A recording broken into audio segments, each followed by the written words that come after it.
মর্যাদাপূর্ণ গরু, এর জন্য দাম বেশি। 110 বছরের পেডিগ্রি আছে। বাবা ওয়ার্ল্ড চ্যাম্পিয়ন ব্লাড লাইন, সবচেয়ে বেস্ট সিরিজ যেটা বেল সিরিজের একটা বুল। তিনটা গরু মিলেই 2,60,00,000 টাকা, 15 লক্ষ টাকা। কংগ্রাচুলেশন।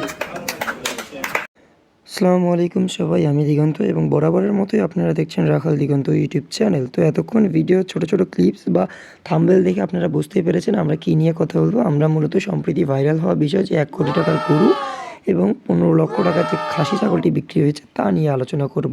তো এগুলো নিয়ে আমাদের আলোচনা করার ওইভাবে কোনো কারণ ছিল না, তবুও বলি অনেকেরই ধারণা যে এই প্রাণী সম্পদটা হয়তো এখন সিন্ডিকেটের আন্ডারে চলে গিয়েছে। তো আপনাদের জ্ঞাতার্থে বলে রাখি, এই গরুগুলোর দাম কিন্তু একটু বেশি, তুলনামূলক একটু বেশি, কারণ এই গরুগুলো বাংলাদেশে নেই বললেই চলে। এগুলো মূলত বিদেশ থেকে ইম্পোর্ট করে আনতে হয়। তো এই জন্য এই গরুগুলোর দাম বেশি। কিন্তু দাম বেশি হওয়ার পিছনে কারণ, যখন আপনি এগুলো দিয়ে বাচ্চা উৎপাদন করবেন বা ব্রিডিংয়ের কাজে লাগাবেন তখন মূলত এই গরুগুলোর দাম বেশি হয়ে থাকে। কিন্তু যখন আপনি মাংস হিসেবে বিক্রি করতে যাবেন বা স্লটারিংয়ের ক্ষেত্রে এগুলো বিক্রি করবেন তখন তো এই রকম দাম বেশি হওয়ার কোনো কারণ থাকে না। তো এই জন্যই মূলত এই বিষয়টি নিয়ে এত আলোচনা সমালোচনা হচ্ছে। তো এই গরুগুলো মূলত বিভিন্ন সিরিজ বা ব্লাড লাইনের উপর এদের দাম নির্ভর করে। এদের পেডিগ্রি রয়েছে, এই পেডিগ্রির উপর উনি মূলত 3টি গরু বিক্রি করেছেন 2,60,00,000 টাকায়।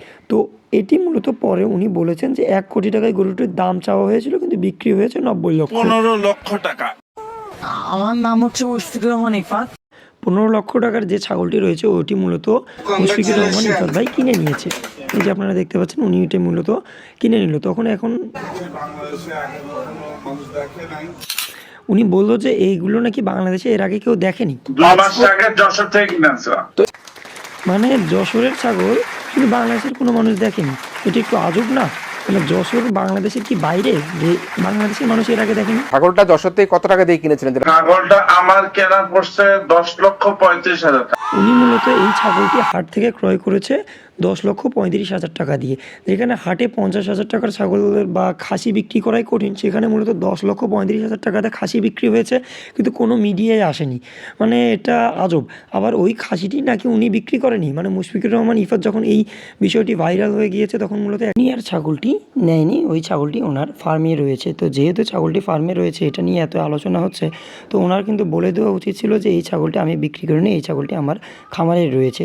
তো এগুলো করলে হয়তো এতটা কনভারসেশন বা কন্ট্রোভার্সি হতো না, আমার যা মনে হয়।